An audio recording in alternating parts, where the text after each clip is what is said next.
All right. Hey, friends. Welcome to theology class. This one is the birth of the church. And so for this class, we're going to be looking at the first 100, sometimes up to 300 years of the early church. But the hope is that we're going to really try to dive into what was it like? What was it like for the first century church? And then based on what was it like, what can we learn about that today? And so super nerdy topic, but it's been fun. There's been really great energy in the room. And so for those of you who are in person and you're just watching this again, thank you for bringing your energy. And for those who can't join us, but you're listening now, I hope that it blesses you as much as it's been encouraging me. And so today, the first week, we're going to talk about the makeup of the church, like who's in it, where do they worship, things like that. But of course, the goal of all Christian instruction is worship. So we always start with worship. And so just take a moment, hit pause, whatever it is that you guys do as you're listening, and ask yourself this question: what has God done for you through his church? Not just through his spirit, not just through his word, but like through the body, the gathered body of believers. What has God done for you through that church? So take a moment, consider that. And then when you're done spending time with the Lord on that, come on back. So tonight, like I said, is the makeup of the church. Next week, our church practices, which really we talk about kind of where the church get this idea of a weekly gathering from. We talk a little bit about that. And then the following weeks, I don't know yet. And part of the reason why is this topic, what was the church like, is actually what I'm writing, well, what I'm spending my doctoral time doing, right? So the idea is like, I don't have like 5 or 6 ideas. I have like 500 ideas is what it feels like that we could talk about. So I'm really going to try and allow the class to dictate where we go with this. I'm trying to live by the Spirit, so go figure. But all that to say, if you're listening and you're watching this and a topic comes up, and shoot me an email, shoot me a text message, something, if there's a topic you want me to cover, and I will try and get to it. So, so that's what we're going to do tonight, though. Today is what was the church like? Who was in it? Who was attending? All those fun things. So, I just want to ask these questions. When you think about your reading your New Testament and you say, oh, to the church of Corinth, or to the church in Rome, or to the church of Philippi, right? How big are these churches when you're imagining them? And the reason why I'm asking this is so many times our imagination of the early church is often formed by our modern sensibilities, right? So I remember one time I was in a seminary class and he was like, hey, okay, if Paul is writing to the church of Corinth, how many people are there? And I remember somebody was like 10,000. And look, they went to a megachurch. To them, that's what they're imagining. And the reason why they're thinking was, well, there was one church in town. So if you pick any major city today and there would only be one church, you would expect it to be very large. But that's not entirely true. That's not how it works. So asking you, though, how big do you imagine it? Who is a part of it? Who's coming to it? What status? What gender? What age? Who's coming to it? And where did they meet? So when you're imagining the church, are they going into a chapel, sitting at pews? Are they sitting in someone's living room? Are they sitting outside under a tree? Like when you hear these stories from the New Testament, post Jesus into the book of Acts, what does it look like?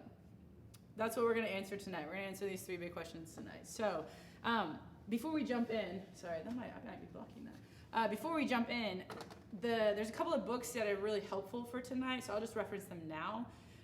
One is Wayne Meeks's book, The First Urban Christians. The second one is Destroyer of the Gods by Larry Hurtado. And then Peter Oakes's book, Reading Romans in Pompeii. Those 3 are kind of the big ones for this week. There'll be more as we go along. But anyways, so to this question, how big are the churches? Well, how big is your room? And so that would really determine how big these churches could get in the different areas.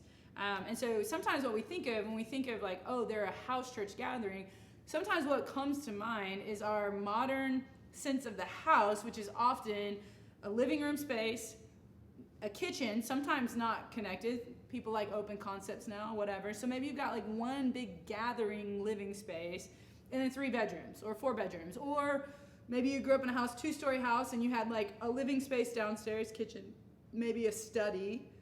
And then upstairs was like a big gathering room for the, kids' playroom or something. Like, I don't know what your imagination is on your house.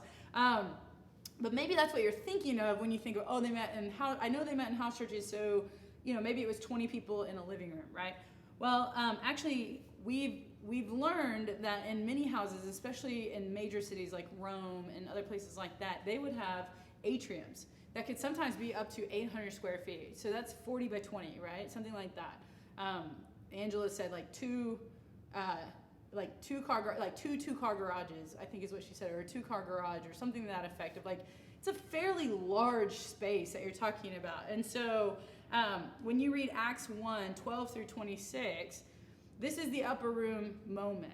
And Luke, who writes Acts, he's describing what's taking place there, and he says there's 120 people gathered there.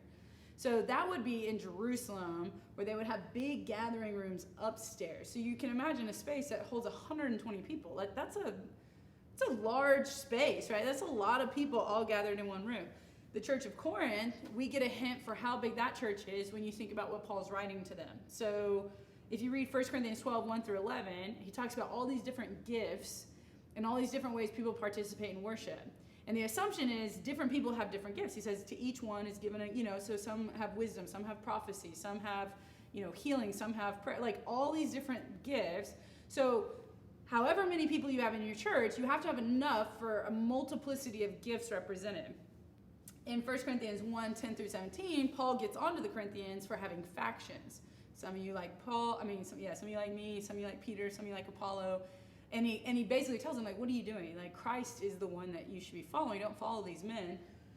But if you're thinking of a church where 12 people are sitting in a living room, factions don't really form with 12 people. You've got to have a big enough gathering that people would be like, oh, I'm on team Paul, I'm team Apollo, right? And so this is where we kind of start to get this idea of there was probably some substantive size to these churches in their gatherings, more than 10, more than 12. Then you look at 1 Corinthians 7:1 through 16, and you've got him talking to married people. He's talking to widows. He's talking to those who are married, but their spouses are unbelieving. And then he's talking to these households, right? So what's interesting about the gathered church in Corinth is not only would you have whole family units, head of the family, his spouse, so husband, wife, children who are still dependent, maybe a family member who is like a sister or a grandmother, an aunt who is now a widow or unmarried or whatever that is, slaves. But then you might also have slaves who are unattached to a family that are coming to the gathered place. Or you might have a wife whose husband is not convinced of the claims of Christ, and she comes alone to the church gathering and not with her husband. Or so all of these so all that to say, you have a lot of different types of groups that could all be together. It wouldn't just be two families gathering. You would have multiple families represented as Paul's talking about it. And you have enough people gathering that in 1 Corinthians 16, they have enough resources to send it out. So when you're talking about who's showing up in these churches, you've got a fairly significant amount of people. It's not 7 people in a small group around a table. It's certainly not 10,000. You're limited by the space of your room. So one of the things that we believe happens in the church in Corinth and the church in Rome, we know for sure in the church of Rome, is there probably was splintered off churches. So it probably started as one church in Corinth, but then they got to a capacity where they could no longer fit in one home, and then chances are that group would split off and go somewhere else. And so the letter to the Corinthians was probably a letter to all the churches of Corinth, but there might have been 2 or 3 by that point. And we know in Romans, that's why there's so many people being commended.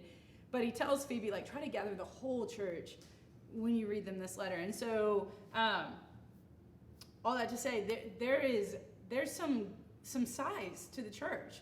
And then the size is determined by the size of the room that you could gather, which we know from archaeology sometimes had very significant sized spaces in their homes, especially among the wealthy. Obviously the poor would not be hosting in their spaces, but if you had some wealthy there, you would have space for them to gather. And because they met in the home, and this is such an important part, this helped women to have more status and agency immediately in the early church. So in the early church, a woman's domain was often thought of as the house. She had a lot of authority over how the affairs of the house were run.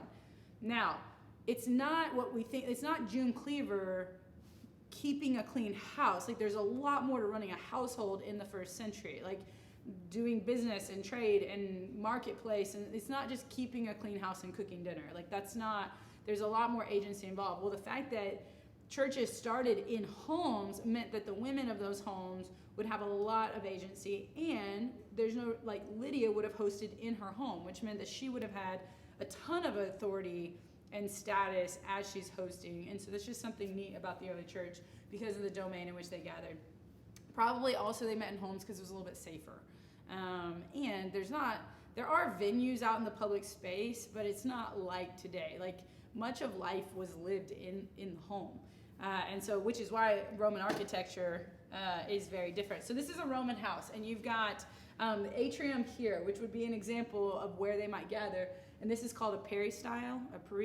It's columns, it's a garden inside your home. This would collect rainwater. So this would be an example of like, you could gather a lot of people in that atrium. And so here's an actual like archaeological example of it. So when you think house church, don't think 1,500 square foot living room, kitchen, 3 bedrooms, 1.5 bath. Like don't think that. Likewise, don't think built more. Like that's not. Think probably someone had this setup for people together. Now, that's going to be different in different cities. It's going to be different based on who had money. So all of this is different, but this would be a very prototypical example of how the early church met and where they met. So, a hypothetical church makeup. Do we have exact numbers? No. Like we have some very compelling archaeological evidence and we can from that evidence speculate. Like the size of the room tells us you can't get 5,000 people in there. Like you can't. But there's estimates. So you might have 120 people in the church in Corinth is what people are thinking. Like each time, and then once you kind of get to that capacity, then you break off into smaller groups. But you might have smaller, maybe 40 in smaller towns with smaller rooms. It's kind of this idea like the room dictates the size of your church. Peter Oakes in his book, Reading Romans in Pompeii. It's a fascinating book. What he did was, he's an archaeologist. So this is a fascinating book. And if you're interested in reading it, there's a lot of archaeological data on the front end. And if you're finding yourself being bored, like move ahead to the so what, which is the second half of the book. But his whole idea is because Mount Vesuvius erupted, and Pompeii was basically just like frozen in time. Like it's crazy. It's like Pompeii was there and now it's gone. So we have like, as they excavate, it's like a snapshot of a day in history. It's amazing. So from that archaeological evidence, he takes what we know to be true in Pompeii and then he like plops it down in Rome, where he'd say Rome is going to be very similar to Pompeii, just bigger and more opulent. And so he says what we can learn from Pompeii will help us understand what's going on in churches in Rome. And then he talks about like, so then if you're a slave, if you're homeless, if you're wealthy, if you're elite, how would reading Romans feel? Like how would you experience that? It's a fascinating book. So what he does is he looks at houses in Pompeii and then extrapolates out from there. And so this is what he says. This is widely considered like this is what we think is probably happening in churches. So he says here's what an average church might look like in the ancient world and who's there. You've got a craft worker, which means some financial means, not wealthy, not elite. They're working. The elites don't work. Just so you know, elites don't work. They just have money. They don't do anything. And how they got the money is old family and yada yada yada. So this is someone blue collar, but chances are he has a house with a big enough room, which means he's doing okay for himself. So a craft worker whose house has a plan size of about 200 meters squared. The craft worker's wife, children, a few male craft working slaves, a few domestic slaves, and then a dependent relative. So that might be like group 1 in your church, in your family church, all right? In addition to this craft worker, who would probably be whose house is going to serve and care for everyone, then you have other householders, so people who own homes, but they're smaller houses. So they have some spouses, they have children, they have slaves, they have other dependents, but they're not hosting because they're not doing as well as the other guy. Then you might have a few members of families whose householder is not a part of the church. A wife whose husband's not coming. A husband whose wife and kids aren't coming, which is strange in the ancient world. But based on Paul's writing to Corinth, we know that was happening. A couple of slaves whose owners are not a part of the house church but have enough freedom to be able to come and worship. And then a couple of free dependents of people who are not in the church, right? So maybe some kids whose parents worship some other leader or some other god or some other whatever, but they have found Christ. And then a couple of homeless people. This would be an example, a prototypical example of like who's going to church in the ancient world. And if you'll notice, this is quite a cross-section of societal class and expectation. Like these people should not be hanging out with this person. And yet, they're part of a church together. And this is what was so unique about the church from the beginning, is it cut through ethnicity, gender, class, status, wealth. Like you see a cross-section through society showing up, and that is bizarro in an ancient world, obsessed with honor, shame, patronage culture. Okay, and yet we know that this is very true of what was happening in the early church. So, I really want you to do this. This is, I think, the bread and butter of this class right now has been these discussions. Because a lot of the information I'm giving you is super technical. And so then I want you to take the technical information, take that hat off. You're like, okay, I've just learned about archaeology. And then I want you to put on your hat of the New Testament and go, so what? Okay, knowing what I know now about the cross-section and the rooms and all that, how does it feel if I'm sitting in the room with a cross-section of society and I get Paul's letter? This is what I'm asking you. You're part of the 100-member Corinthian church. What are you thinking and feeling when you get Paul's letters? Now, your first instinct on how you answer this probably speaks to your station in life right now. So let me help push us out of our stations. You're Greco-Roman, craft worker. You're a man of some status, and Paul is telling you to that your body is not your own, and that your body belongs to your wife, and she gets to say what happens to your body. That is a radical thing. How are you feeling about a circumcised Jewish man telling you what to do with your body? Or you're the wife, and your husband has been having sex with your slaves, and Paul is now calling for a unity in the marriage that is unheard of in Greco-Roman values. Or you're a slave, and Paul is now writing and talking about honor and dignity and being a part of a body. How do you receive that letter? Right? So I want you to think about, you're in this cross-section of society. Pick a level, pick a gender, pick a class, pick a status. And I want you to think of the letter of Corinth, where he's talking about weaker and stronger, and that's probably status language, not maturity language, right? So I want you to take a moment and just think about that. How do you feel when you receive Paul's letter? Okay, so we kind of answered how big is the church. The second part is who is a part of the church. What social classes are represented, what education level, who would Christianity appeal to? Who in the ancient world is going, I like that new thing, that new Christianity thing where it looks really egalitarian compared to everything else that we have in society where everything is a jockeying for honor and status. Now, this is an important question because Wayne Meeks, the book I referenced earlier and said you could read it, he wrote a book called The First Urban Christians. And he wrote it in 1983, and it made waves in Christian scholarship. And since then, there's been another book called After the First Urban Christians, where it looks at Wayne's conclusions and decides, does it hold up?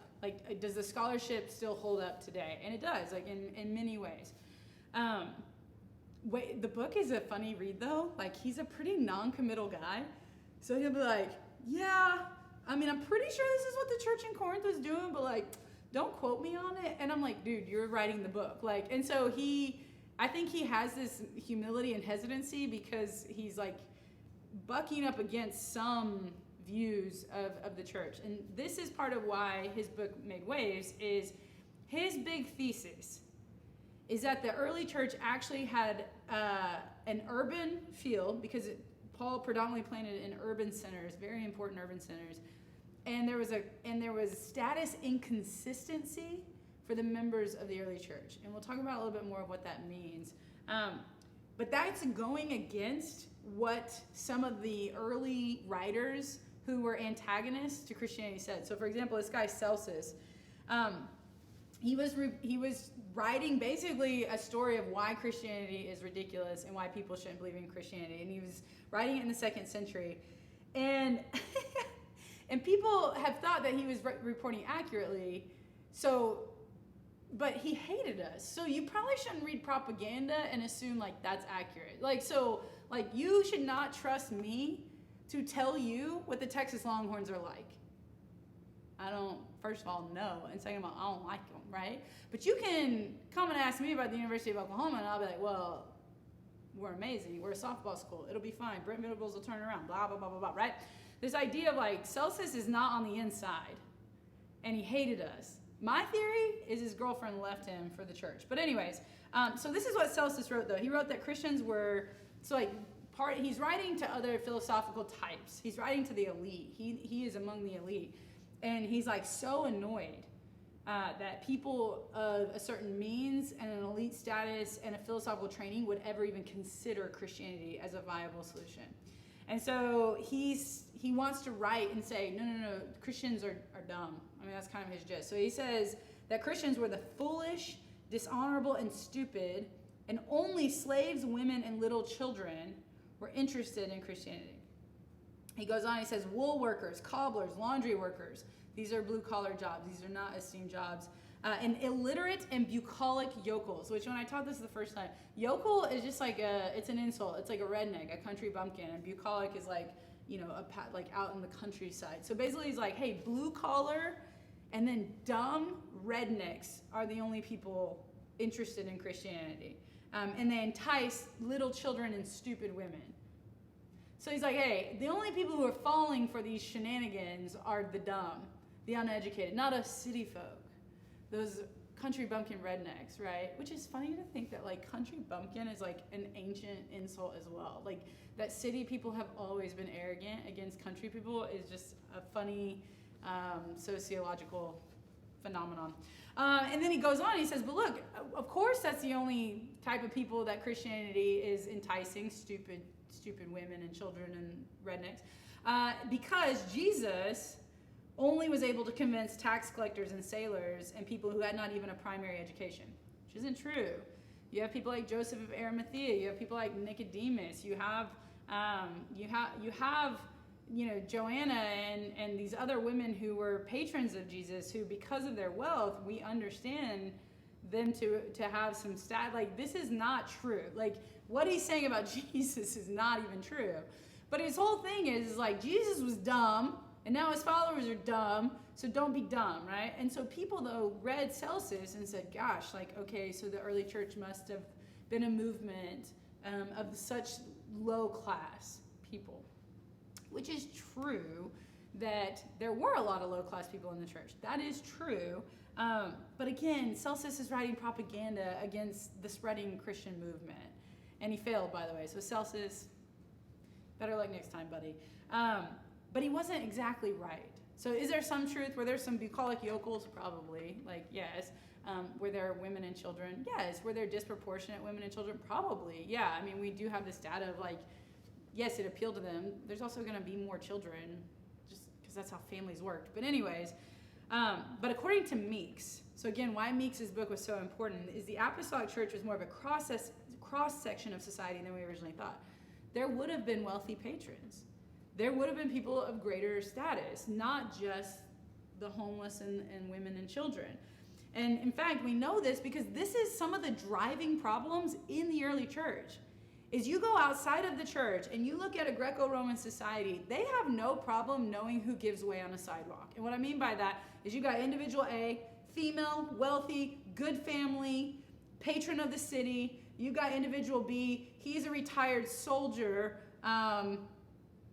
They're walking. Guess what? He's giving way. It doesn't matter that he's a man. She has more like going for her in the status and column than he does. And everyone in the Greco-Roman society would know he's going to give way and she's going to pass by. That's it. I don't mean like this is like literally, but this is literally what they would do on sidewalks and things like that. So suddenly these two get in a church.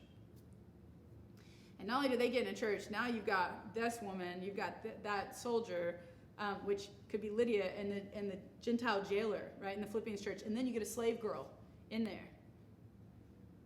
Who's serving communion? Who's standing up and giving a word of encouragement, as Paul described? Who's singing a hymn? Are you making those decisions based on status? Now, would Lydia have a preferred position because it's her home? Yeah, sure, yeah. But what does Paul say to the letter of Philippi? Be humble, right? As Christ is humbled, like who lowers himself, taking on the form of a servant. And not only he humbles himself, but he takes on death, even death on a cross, right? Like this idea of humility is what Paul is writing to the church of Philippi. So because of that, that's how we know there's multiple cross-sections of society and not just stupid women and bucolic yokels. And so this is what Meek says. He says the conflicts in the congregation are in large part conflicts between people of different strata and with individuals between the expectations of a hierarchical society and those in egalitarian community. You know why the early church has so many issues that Paul has to address? Is the culture is telling them how to act and behave and who's more important and all of that. And then they're walking into a church where they're trying to outdo one another with honor, is what the scriptures say, and it's difficult. And that conflict is arising out of the fact. So if everybody was at the same if everybody's just a country bumpkin and a stupid woman and a child, it's not hard to figure out how to exist together, because you're at the bottom of the societal ladder, right? But if you've got this whole ladder, and you step outside of that room, and the whole world that you live in tells you there's a way to behave, this is where tension comes from. And we see this throughout the scriptures. This is why Paul is like, I had to confront Peter to his face because he wouldn't eat with the Gentiles. He's like, hey, strong and weak, cut it out. He's like, hey, Philippians, you should have this attitude in you that is in like Christ Jesus, that you have the same mind, the same spirit. If there's any comfort in the Lord Jesus, be united to one another, because Christ, hey, Ephesians, knocked down the dividing wall of hostility so that, hey, Galatians, there's neither Jew nor Gentile, slave nor free, male nor female, right? This is the crux of so much of the New Testament. So the idea that it's just all like, dummies, like Celsus is a butthead. He is wrong. What I'm getting at is the church is full of different statuses, genders, class, ethnicity, and that's what made it beautiful and difficult, which is why the Bible's constantly talking about these things.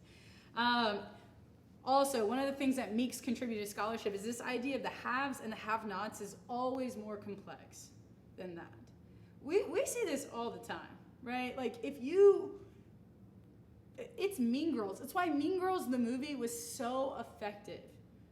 You walk into a lunchroom, and chances are you might be in a high school where everybody's kind of in the same tax bracket because you're all coming from the same neighborhood. So there might not be that much disparity of wealth, right? Some. And you might not have that much ethnic diversity because you all are from the same part of the town. And so, like, take my high school's a bad example. Take Olathe, Kansas, where it is overwhelmingly white in these high schools, upper middle class. But when you walk into the lunchroom, there's a social system at work that outsiders may not see, right? I'm like an old fogey now, so like I could walk in and I would be able to tell you who was popular, but I probably wouldn't be able to tell you why. And then all of a sudden you go, hey, cheerleader, higher than band. Newspaper, higher than the kids who smoke dope behind the school, but definitely not as high as the Palm Squad or the football players or the whatever. Like, right? Like there's this like, hey, that guy, he did something really stupid on the first day of junior high, and we've never forgotten it. And we've kind of forgotten what he did, but we've always sort of just put him in that system. And so all the people that choose to be friends with him, they're also losers, right? This is how the world works, okay? And so it should not be surprising that there's a complexity of status and class in the early church. And that status and consistency probably created a hunger and a desire for the early church actually to step out of that place. I think for them, it might be a gift to go into a place where you can lay aside for just a couple of hours this jockeying for honor and power and status and all of that, and just kind of say, hey, we're just people here. I like to think that would have been a nice respite for them. So Meeks again concludes that early Christians were probably people of status inconsistency, and that inconsistency, they weren't necessarily the highest of highs. Now that over time happens for sure, but in the first 100 years, it's probably people that are kind of, they're all these different things contribute to their status. And so this is what he says. This is how you know what your rank is: your ethnic origins, your ordo, which is if you were in the military, like your rank, knight, bishop, whatever. That was chess, but you get what I'm saying. Your citizenship, it's better to be a Roman citizen than not. It gave you a ton of status. Your personal liberty, can you move around? Do you have the rights to do what you want to do? Wealth, occupation, age, sex, and public offices and honor. And always context is king. So a freedman in Corinth would be less disadvantaged than one in Rome. And the reason why this is Corinth is full of freedmen, guys who served in the military and they did that to earn their freedom, or they were manumitted slaves or whatever. Well, because Corinth is an outpost for this, then you would have more status, excuse me, than if you went to Rome, which Rome has the elite of the elite, right? It's this massive epicenter of the ancient world. And so again, there's this status inconsistency. It's not fair to say, like Celsus would say, of like, oh, it's just the bottom of the social ladder.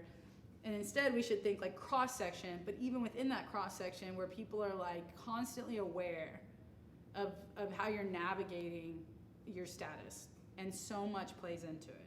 And I imagine the church would be a reprieve from that. So a little case study. I'm not going to read this stuff to you, but like Priscilla and Aquila, the reason why Priscilla is probably listed first 2 of the 3 times is she probably had higher status than Aquila. That's probably why her name comes first and would have been understood. So it's not true that in every marriage the man has higher status, like not even close.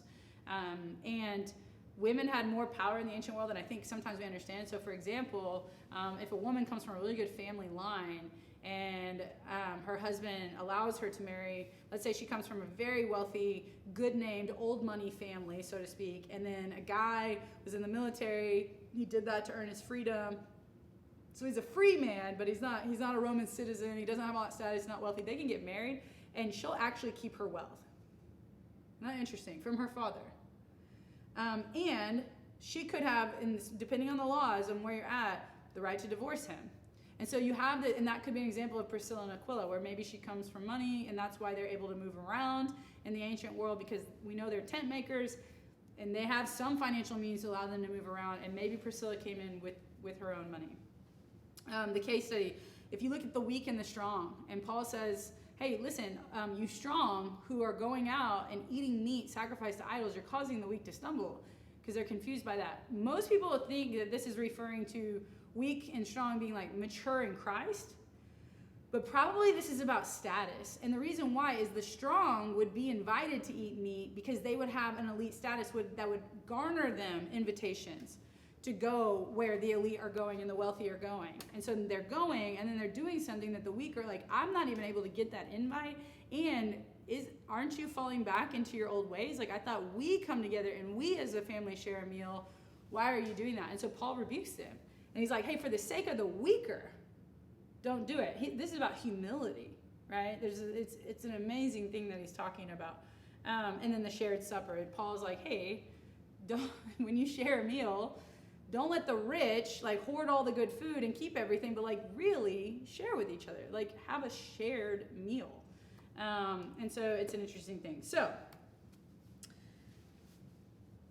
the early church is so interesting. Like there's nothing new under the sun. You can see from the letters in the New Testament, they struggled with classism and statusism and ethnic tensions and gender tensions, and they struggle with all of this stuff. Much like we do today. Like the church today, this is what Martin Luther King Jr. says, right? The most segregated hour in America is Sunday morning. I mean, so this is the question I asked the group, is what can we learn from them? And I'll just tell you, one of the answers I think you have to have is a boldness that many of us, in an effort, because I think we're trying to create unity and a safe place to worship, we don't address sexism or racism or classism or the other isms. And really what you get in the end is a fake unity, and a lot of people get hurt. And what's interesting is you have these stories in the New Testament preserved for us, where Paul is not being polite. I rebuke Peter to his face. I told the Galatians, if you're going to go around making people get circumcised, you might as well just cut the whole thing off. And you're like, what? Now, I'm not saying this as an invitation for pastors and religious leaders or any of you to be rude or obnoxious or aggressive or what. Like, culture is key, and the kind of relationship you have with people determines how you can speak to people. So, like, don't hear me say the New Testament gives us permission to be jerks.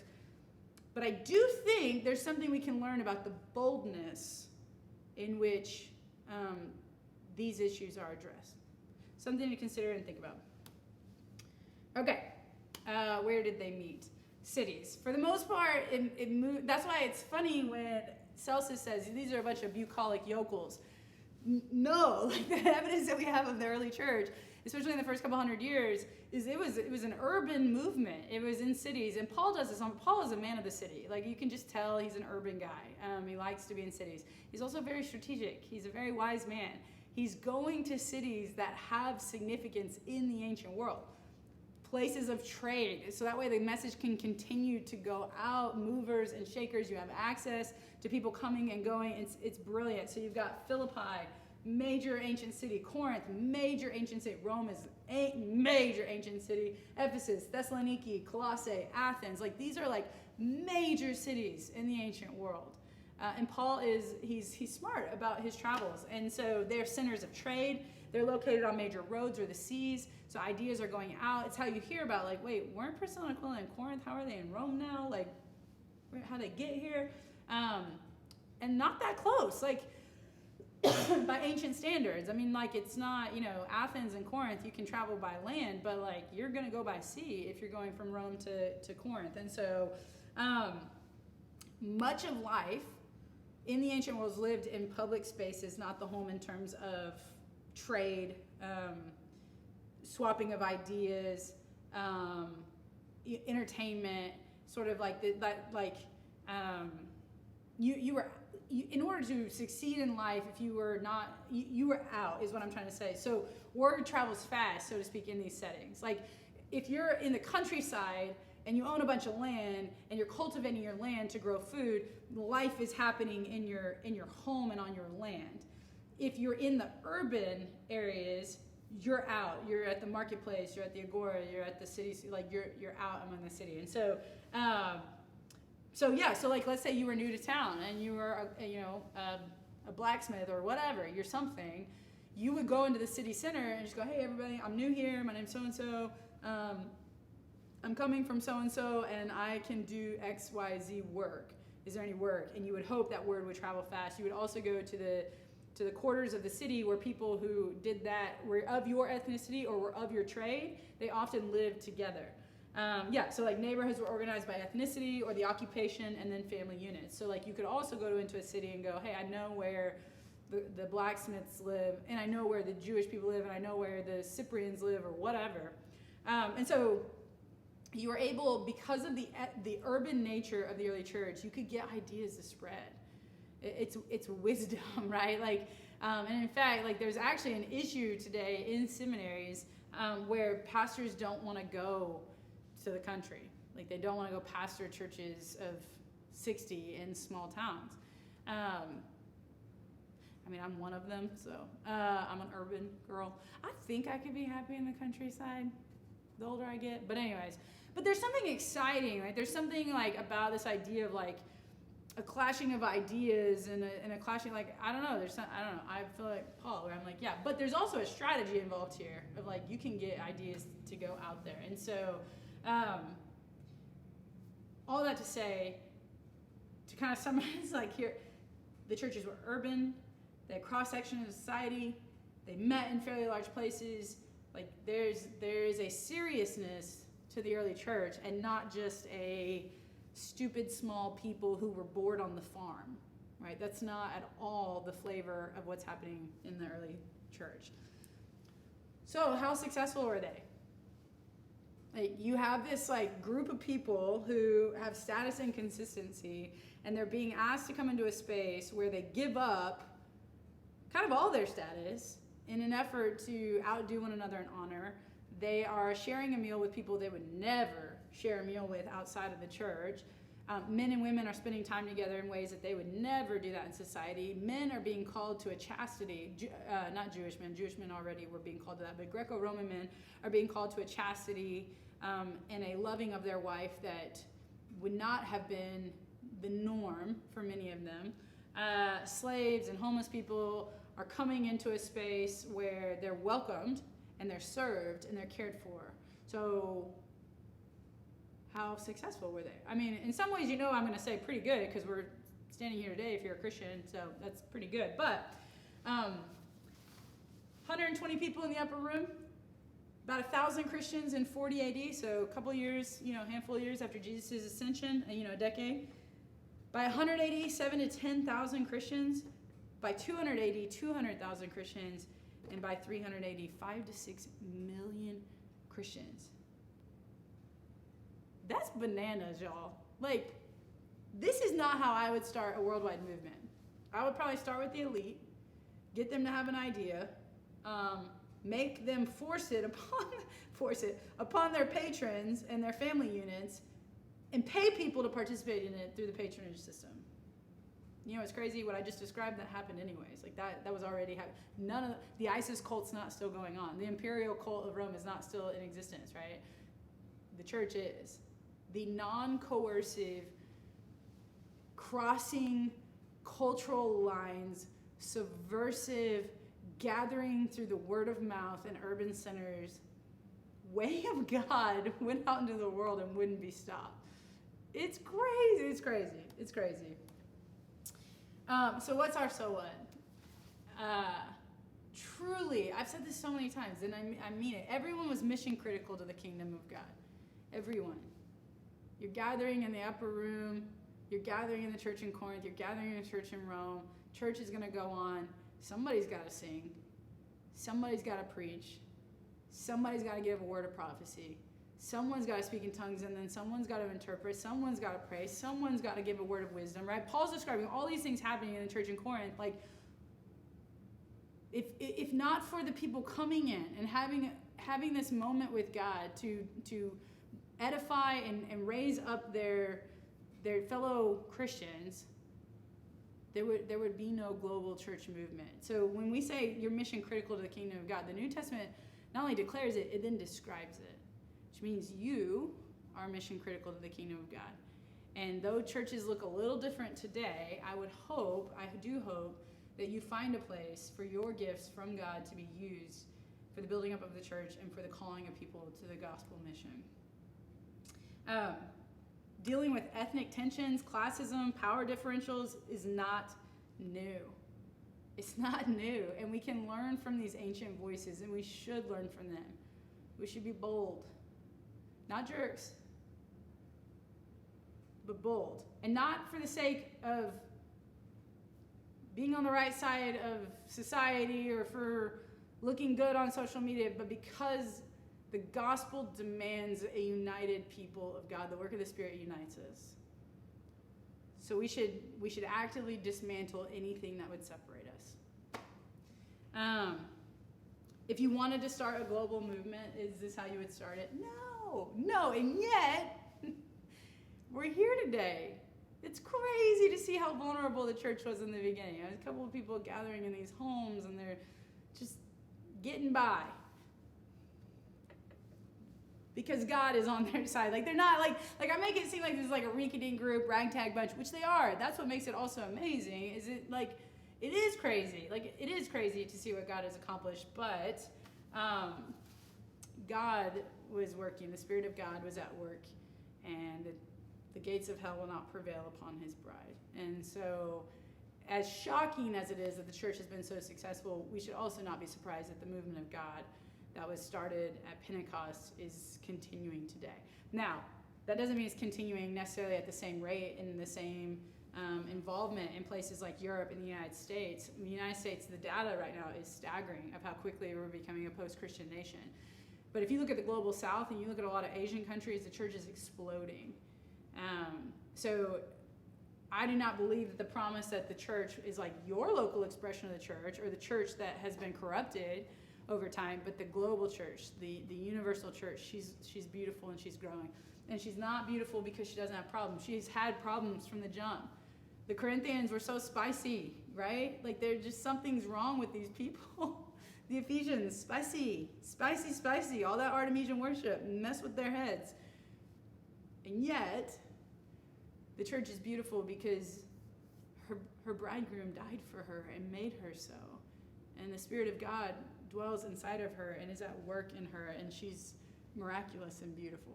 And so, and you belong to this downstream.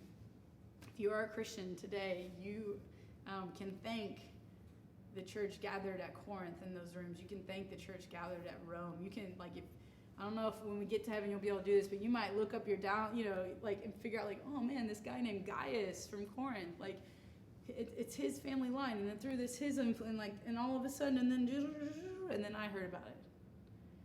It's an amazing thing to belong to. I think we all want to belong to something bigger than ourselves, and so we've been given this gift of the church. And she has her problems. She needs to be critiqued. She absolutely needs to be critiqued. But she's precious. And she's resplendent. And she's something really beautiful that we get to belong to. And so, so let's make her be what God's calling her to be. All right, friends, if nobody's told you today that they love you, I do. But way more importantly, God does. Next week, we'll talk about the practices of the early church. It'll be fun.